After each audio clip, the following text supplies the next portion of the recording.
প্রচুর জুলুম, মানে দুর্বল পাইলেই জুলুম করতে চাচ্ছি আমরা। যদি দেখি ও আমার চেয়ে একটু দুর্বল, আমি জুলুম না করলে পেটের ভাত হজম হচ্ছে না। জুলুম করাটাকে আমরা ক্রেডিট মনে করি যে আমি জিতে গেলাম। আরে ভাই, কাল কিয়ামতের মাঠে কি হবে আপনার আমার অবস্থা? কাল কিয়ামতের মাঠে কি হবে অবস্থা? নবী সাল্লাল্লাহু আলাইহি ওয়াসাল্লামের কথা কি মিথ্যা?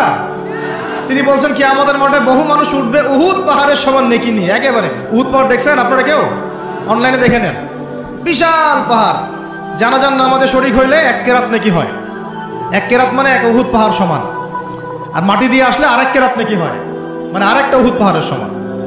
উহুদ পাহাড়ের সমান আরো উঁচু উঁচু নামাজের নেকি, জাকাতের নেকি, হজের নেকি, ওমরার নেকি নিয়ে উঠবে বহু মানুষ। আমরাই হয়তো বা তারা, আল্লাহ পাক আমাদেরকে মাফ করুন। ওঠার পরে বহু মানুষ সামনে দাঁড়ায় থাকবে। কাউকে গালি দিছে, কাউকে অন্যায়ভাবে মারছে, কাউকে রিমান্ডে নিয়ে একেবারে পেদানি দিছে, নির্দোষ ছিল।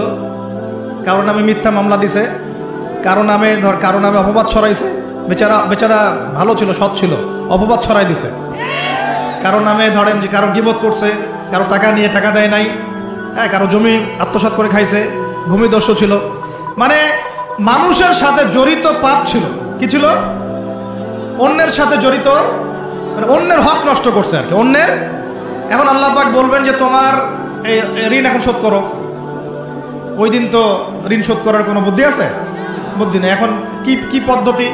ফেরেশতাদেরকে বলা হবে এই ব্যক্তির আমলনামায় যে নেকিগুলো আছে, নামাজের নেকি, রোজার নেকি, হজের নেকি, যাকাতের নেকি, এইগুলা দিয়ে ওদের আমলনামা ভর্তি করো, যারা পাওনাদার দ্বারায় আছে। এই ভর্তি করতে করতে করতে করতে এক সময় দেখা যাবে এই ব্যক্তির আমলনামা ফাঁকা হয়ে যাবে।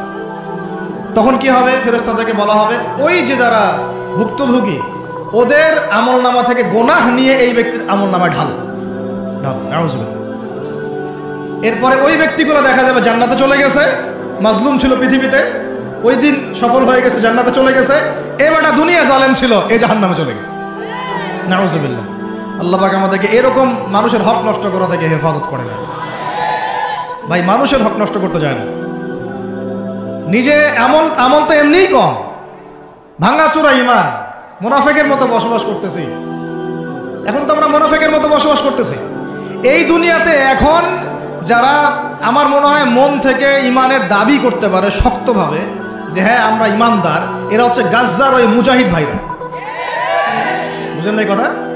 তারা মনে হয় দাবি করতে পারে যে হ্যাঁ আমরা ইমানদার। আমরা তো নেফাকের উপরে আছি, এখন আমরা তো স্বীকৃতি দিতে পারতেছি না, সত্যকে স্বীকৃতিও দিতে পারি নাই। বরং আমরা মানচিত্র থেকে ফিলিস্তিনের মানচিত্র উঠাই দিলাম, দিয়ে যারা জালেম ওদেরটা প্রতিষ্ঠা করলাম। ওইটাও পাঠ্যপুস্তকে আসছে। আপনারা তো শুধু একটাই শুনে বসে আছেন, একটাই শুনে আছেন না আপনারা? শরীফ শরীফা তো আছেই, এইটাও একটা ইস্যু ছিল। আল্লাহ পাক আমাদেরকে চোখ খুলুন, আল্লাহ পাক আমাদের চোখ খোলার তৌফিক দান করেন। আর ভাই, বাইরের চোখ তো সবারই খোলা, ভিতরের চোখটা খোলার তৌফিক দান করেন। আমি অনেক ভিতরে চলে আসছি, বুঝাইতে চাচ্ছিলাম যে এই বিশ্বে এখন আল্লাহ পাককে সার্বভৌম ক্ষমতার অধিকারী মানা হচ্ছে না। এটা হচ্ছে বৈশ্বিক শিরক। রাজনৈতিক ক্ষেত্রে আমরা আল্লাহর সার্বভৌমত্ব মানছি না, অর্থনৈতিক ক্ষেত্রে আমরা আল্লাহর দেয়া বিধান মানছি না, শিক্ষা ক্ষেত্রে আমরা আল্লাহ পাকের দেয়া শিক্ষানীতি মানছি না, সংস্কৃতির মধ্যে আমরা আল্লাহর সংস্কৃতি মানছি না, ব্যক্তি জীবনে, ইবাদতের জীবনে, পারিবারিক জীবনে, সামাজিক জীবনে আমরা আল্লাহ পাকের সার্বভৌমত্বকে বাদ দিয়ে মানুষের সার্বভৌমত্ব প্রতিষ্ঠা করেছি।